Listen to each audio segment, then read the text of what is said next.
How's your corner game? Today we are going to walk through some of the ways you can improve your corners so you can get your corner game strong. Let's get right into it. So corners for vinyl and color vinyl, which is the PVC film, is going to be, for the most part, pretty standard. And so I have this Model 3 on a lift already, so it's easy to see.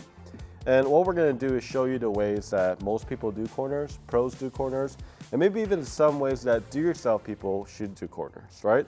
So I think the most common way that you'll see is, let's just say we have this panel right here, and I'm going to try to do it where I don't block anything. I actually don't know what I'm squeegeeing. But typically what they'll do is this will actually be against this door, closed, and then they'll shave it off, right, like this. And what they'll do is once they get to the end, a lot of the times they'll just kind of cut it out like this, right? So they kind of create a little bit of a handle almost. And then what you want to do is actually just heat it up a little bit.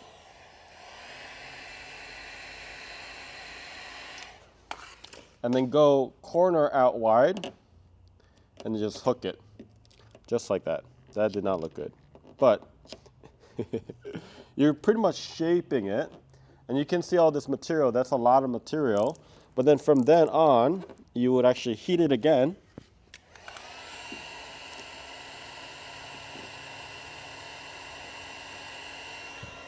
And as it heats back, it shrinks it into place, and then it will keep your corners from lifting. So once that's done, what typical installers will do, they'll just kind of cut right to the corner like this. Sometimes they'll give a little bit of excess, and then they'll kind of go out like that, like so, and then they'll use heat again. And notice how nothing is failing, right? So that is probably the most common way, right? And then you can see that you go over this way, and typically the most common method on edges is going right to this stamp line right here. So you can see right here, the stamp line kind of is a lot shallower right here. So you don't need to go a whole lot because you're just going to have materials just hanging right there, which means that it could actually fail over time. So that is what we pull away from each other in a triangular method where you pull away, stretch, and kind of hook into it. Let me just show you another one. So that's number one. All right, so here's another way you could do the corners, okay? So you got this. You could use a squeegee. You could use, honestly, and I like doing this for the hood, because sometimes in the hood, it's really next to the fenders or the pillars, and it's a little bit harder access. So you might not have the room to kind of really pull and tuck or all the way in. So in this way, what you do is before you even heat, where the corner is going to land right here, you're just going to pull right here. Okay, so what I did is I pre-stretched it with my squeegee. You could even use this, and they also sell this one ball tool where it's like a little ball attached, and then you just like pull it all the way through. And then once you do that, you can see that you can start molding it. But what happened here was that you pretty much cold stretched it with like a squeegee or something that's hard, and then pulled it across, and then you would actually do the same thing where you trim it, right? And then you would trim right to the edge and then do the exact same thing. This probably would have already been trimmed anyway. The corner actually works out really well because if you look at this corner and the door, it's pretty similar of how it'll look, which makes it a really good tool to create better corners and pre-stretch into that. So that's method number two. Okay, so another method that we'll go through is going to be, this has actually been more popular, and our friends at Oral Vinyl, I think, teaches us quite a bit on how they should do corners. And what they say is they tell you to just rip the corners. And actually, at first I was like, I don't know if you want to rip the corners, but I kind of get it because using a knife, even though these are pretty easy cuts, it's still kind of daunting for a lot of people. So what you do is you heat it, and then I'm just going to put my feet here, and then you pretty much break the corner. So what that does is it forces the stretch, and it cuts it right to the edge like that.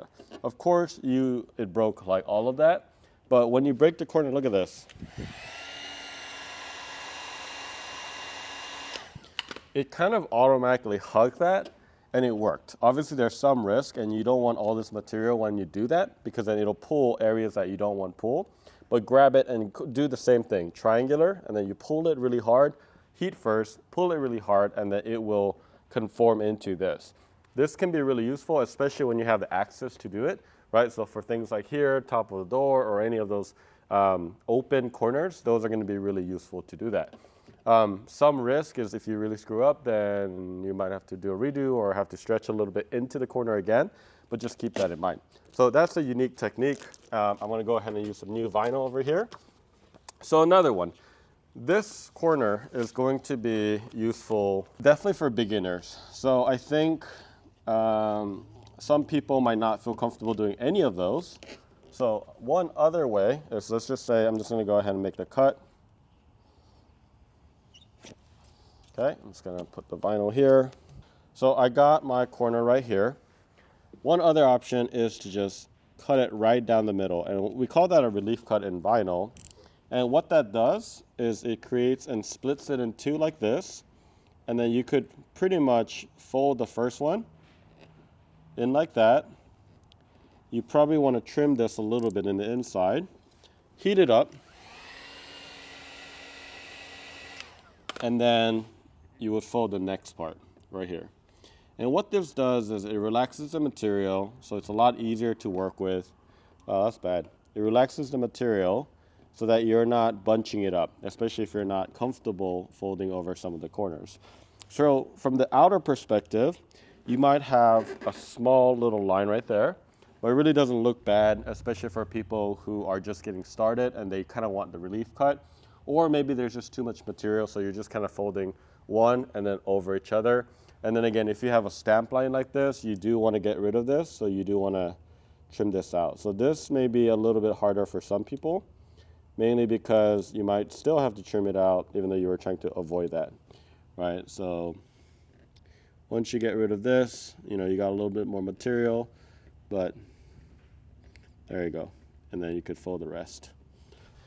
So the final one that I'll kind of explain is actually what we do in our do-yourself kits. So in our do-yourself kits, we rarely use any of these X-Acto knife or Olfa knives, whatever people call it, red dot knives.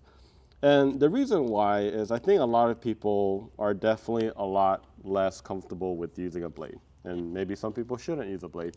So what we did with a lot of our kits is, I'll try to replicate it here and just cut it, is we give a lot of material here, right? And we'll cut it, and we'll get to like closer to a corner, and we'll just kind of cut a little bit of what we call like a nub. And then after that, we'll kind of go out here, and then our edge would be a little bit bigger than that. Sorry, trying to do this backwards is like really tough. And what we recommend you do is use a lot of heat.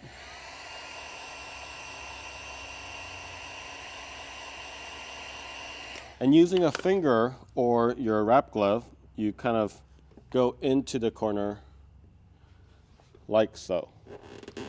And you can see, once you do that, there's enough material. And this is a cast film. This is actually Avery Denizen's SW900 line, which is their most popular series. But it is slightly stretched when it comes out of factory, right? So in the actual liner, it's probably like a 105%, which means that there's already some level of stretch just because of the manufacturing process. So when you do that, it actually can conform without doing insane amount of stretch. So I don't think you have to do something extreme, and I think that would be the absolute easiest. And in fact, instead of doing, going a lot of material, having to cut it, you would essentially use that nub, or whatever this corner is, to be an alignment point for you, which makes it a lot easier, because then you'll get a corner like this, which I think looks fantastic. It doesn't look that much different from the other ones, but then also you have all the edge that folds over. So I know that's a lot of corner stuff, and I think I want to explain, PPF and color vinyl is slightly different, right? PPF is going to be polyurethane. It's a lot thicker. I think it can handle a little bit more heat. So a lot of the times for PPF, we'll typically do the same thing. We'll add a little bit of material. we'll cut right to it, and then we'll dry it out, and then we'll fold over, and then we do use a torch. And that has a higher temp. And then when you use a torch, it will burn it into that corner. And once you burn it, it's not really gonna lift. So it's a very, very common pro technique for people to use a torch to finalize their corners. So in this case, I would typically stick with a heat gun or something lower temp and do it this way. But that's pretty much all the ways you could increase or improve your corner game. And of course, once you're all done, don't forget to post it. That is so important for every vinyl manufacturers out there. So make sure you post it so that it doesn't fail. That's also another way to figure out if your vinyl is gonna fail or if you have too much tension or not. So hopefully that helped. Make sure you click on that subscribe button and we'll see you later. Good luck with your corners.